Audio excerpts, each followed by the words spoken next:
见过蓝的，但没见过整个国家都泛蓝，活儿是一点都不干的。所有人整天不是吃就是睡，要是兜着没钱吃不起饭，那就向新西兰伸手要点饭回来，把新西兰都薅麻了。让他们独立，放他们自由吧，那是死活都不走。把联合国叫了也没用，表示这辈子就赖新西兰身上了。他就是托克劳。这个国家究竟懒到什么程度了？今天球哥就带大家来了解了解。托克劳群岛简称托克劳，是太平洋上由3个珊瑚岛组成的群岛国家，面积不大，只有约12.2平方公里，人口就更少了，还不到1500人。国小人少，经济还相当的差，人均 GDP 才1000美元出头。但这样说，像这种要土地没土地，要资源没资源，国内交通极其不发达，没公路没机场，甚至没港口的小国，穷点呢也是正常的。不过问题是，虽然矿产资源没有，但渔业资源呢却相当的丰富，光靠捕鱼就够全国人发家致富的了。可结果呢，托克劳还是穷的离谱。为啥？因为懒。有渔业资源呢，但他不用，反手租给别人。其他人呢，大把的赚钱，而托克劳却数着那一点租金在那傻乐。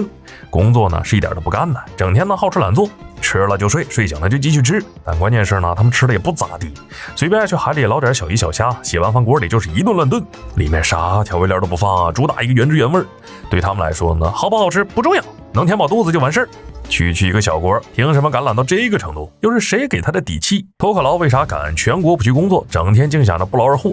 完全是因为有新西兰在背后输血的缘故。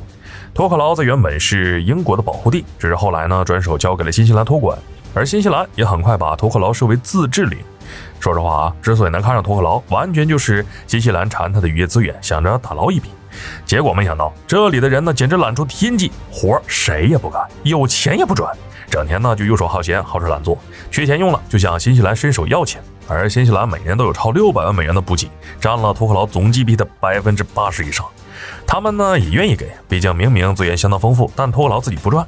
既然这样，那新西兰当然是自己收入囊中。不仅如此，除了给钱提供经济援助外，新西兰还给他们享受公民的权利，可以说待遇直接拉满。要不是新西兰每年的援助，就凭托克劳那入不敷出的财政，分分钟破产给你看。不过老是给钱也不是办法，对于新西兰而言，托克劳就是趴在自己身上的吸血虫，别的国家得到领土呢多少能赚点，反正自己还得每年提钱。所以为了把托克劳赶走，新西兰可谓是苦心积虑的要托克劳独立公投，不停的宣传独立有多么好。你看以前要独立多难，现在只要小手点个赞同，建立自己的国家，那不是简简单单的事吗？然而接连几次独立公投都失败了。新西兰以为托克劳不相信自己，把联合国都请来了，结果照样没成功。当地人也不是傻子，知道独立对他们一点好处都没有。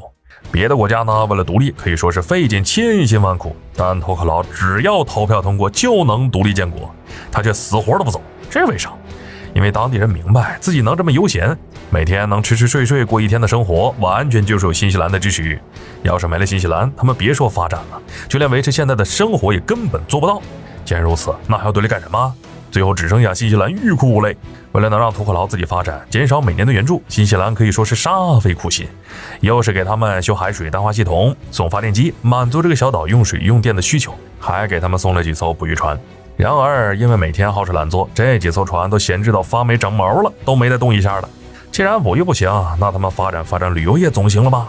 于是新西兰花了1600万美元在岛上修了座度假酒店，结果还是没人愿意动弹一下，压根就没人在意酒店的管理经营。反正他们就想着爱来不来，有人来了那就赚点钱，没人来也没关系，反正新西兰呢按时打款就行。总而言之呢，工作是不可能工作的，伸手要钱就已经是最大的工作了。摊上这么个寄生虫，给他们帮助，依旧死性不改就算了，还怎么赶都赶不走，这只能算新西兰自己倒霉了。而托克劳哪怕有新西兰的援助，却依旧穷困潦倒。明明只要努力一点，完全会是相反的结果，但他们却不乐意，简直就是懒出了新高度啊！很好奇，要是有一天新西兰真不管了，那他们的日子又会变成什么样呢？